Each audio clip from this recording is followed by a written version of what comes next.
राधे राधे। आप लोगों को हमने अपने वीडियो में 16 संस्कार के बारे में जानकारी बताना ये हमने संकल्प लिया था।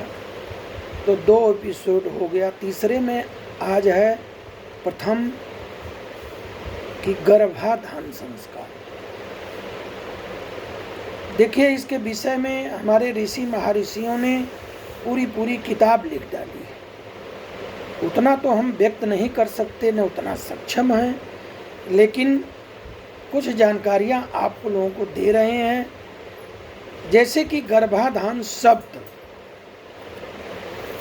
ये जो शब्द है 2 शब्दों से मिलकर बना है। 2 शब्दों से मिलकर बना है।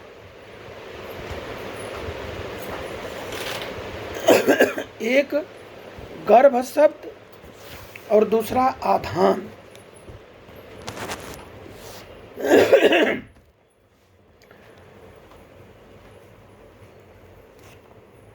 आधान का अर्थ होता है स्थापित करना। तो गर्भाधान का शाब्दिक अर्थ है पुरुष के द्वारा स्त्री के गर्भाशय में बीज रूप में शुक्र का स्थापित करना।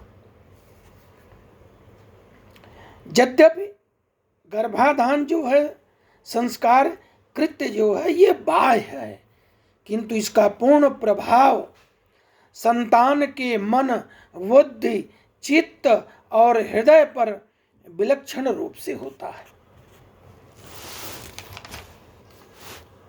गर्भाधान संस्कार के लिए माता पिता का सदाचार संपन्न होना, ऋतुकाल का उपस्थित होना, ऋतुकाल में निषिद्ध तिथियों, नक्षत्रों, पर्वों और योगों का परिहार करना, सहवास से पूर्व देव पूजन, वैदिक मंत्रों का पाठ करना, सुलक्षण धार्मिक भाव से संपन्न संतत की कामना करना और प्रसन्नचित्त हो केवल संतानोत्पत्ति के लिए परस्पर सहवास करना चाहिए।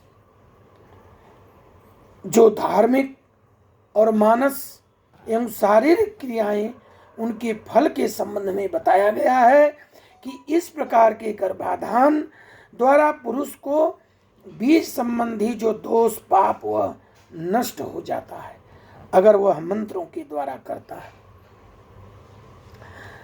संस्कारी पुत्र पैदा होगा।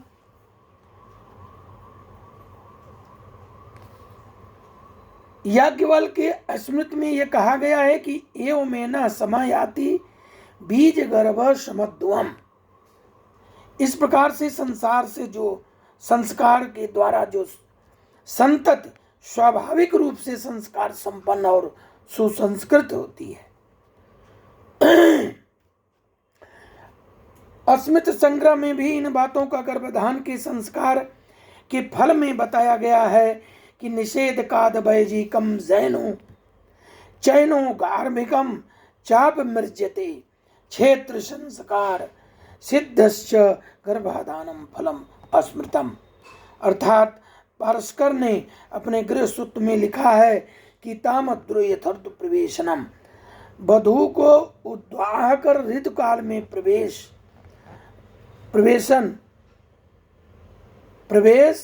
नहीं करना चाहिए।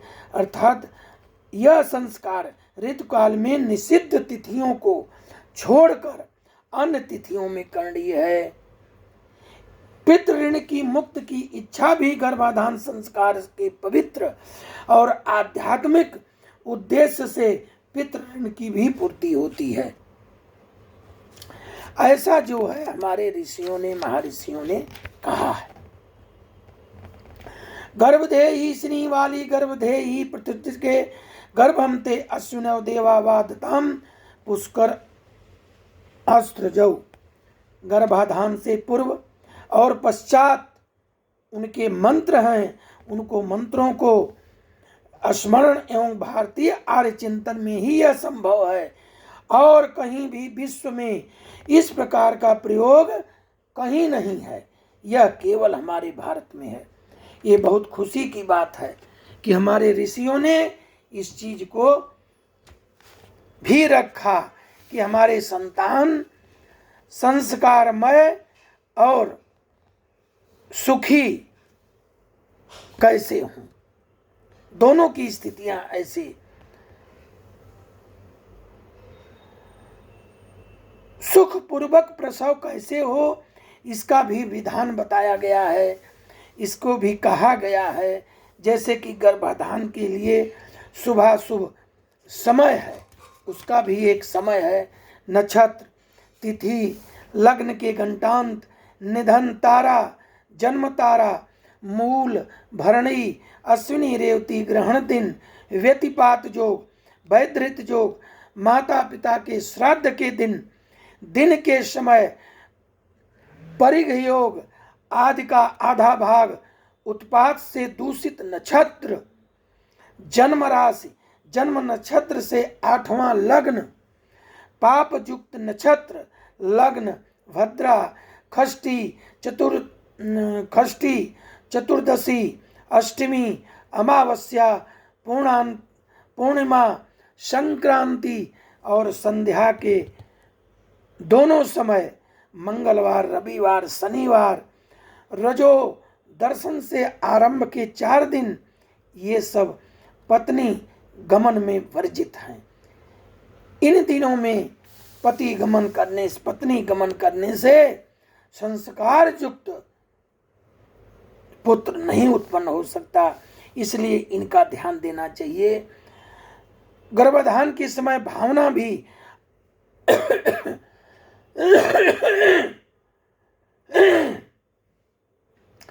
गर्भाधान के समय भावना भी स्त्री पुरुष की भावनाएं, चेष्टाएं, आहार, आचार, विचार जितने अच्छे हों, संतान भी उसी भावना और आचार विचार की पैदा होती है। आहार आचार चेष्टा विरदिस्वी समन्वितौ स्त्री पुंसौ सुमेतिताम तयो पुत्रोपता दशः, उसी प्रकार पैदा होती है।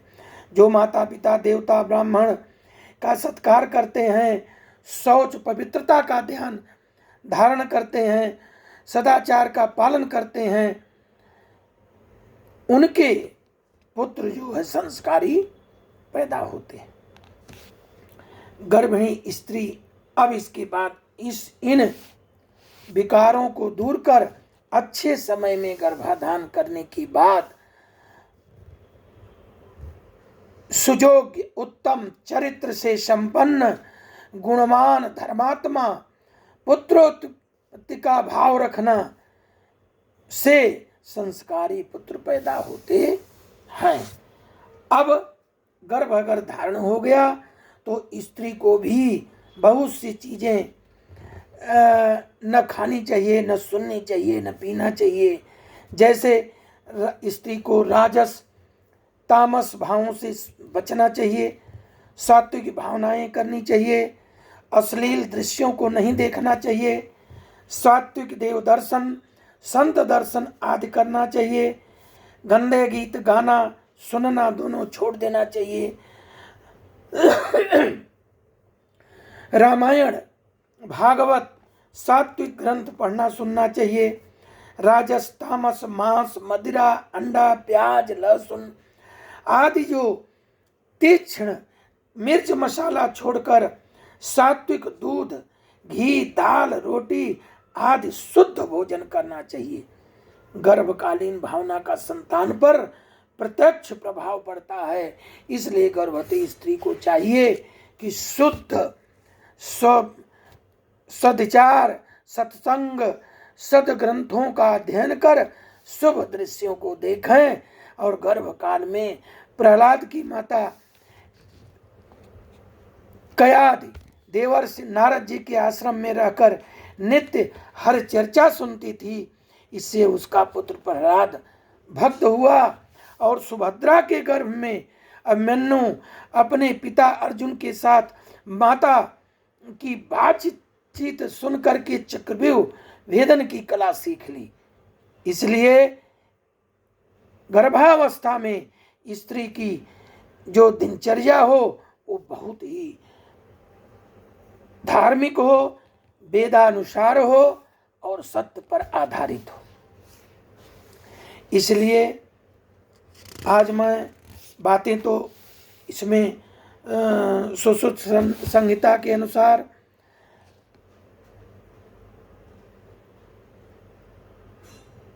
गर्भवती स्त्री को प्रथम दिन से ही अलग दिनों में नित्य प्रसन्न करने वाली मन वाली पवित्र अलंकारों को धारण करके रोज नए नए वस्त्र, शांति परायण, मंगलकारी स्वास्थ्य वाचन पढ़ना चाहिए।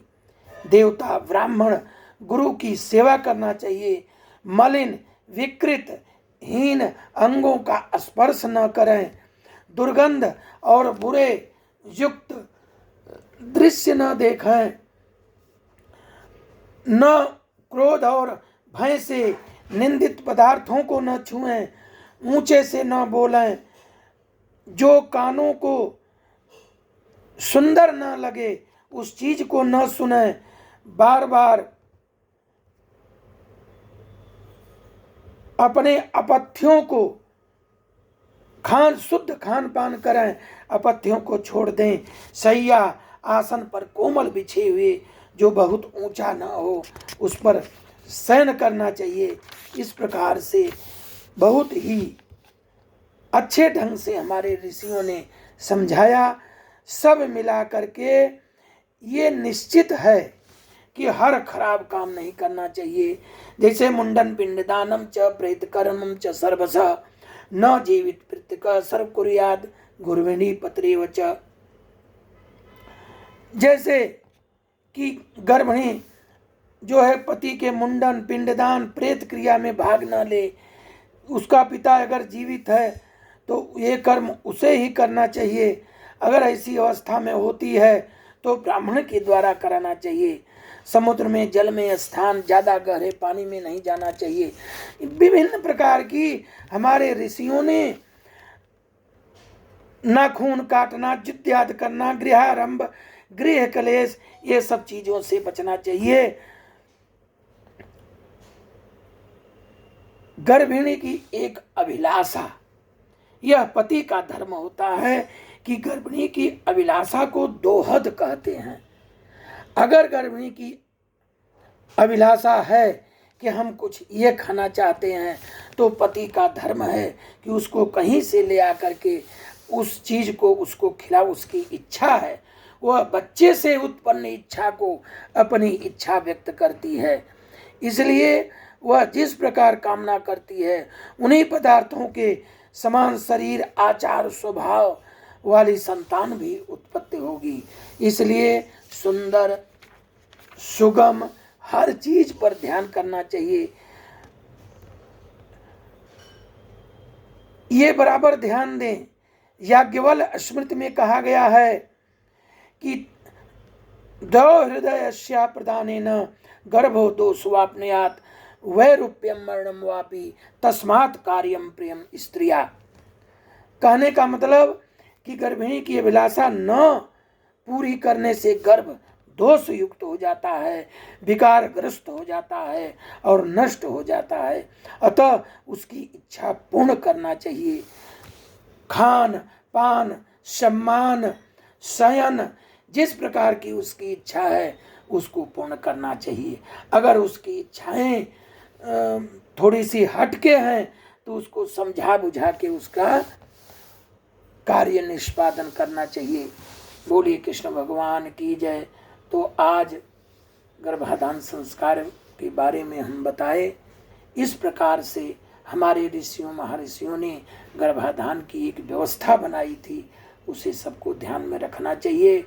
और इसकी पूर्ण जानकारी आप किसी वेदाचार्य या पंडित या ब्राह्मण को बुला करके उससे ज्ञान प्राप्त कर सकते हैं। जय श्री राम।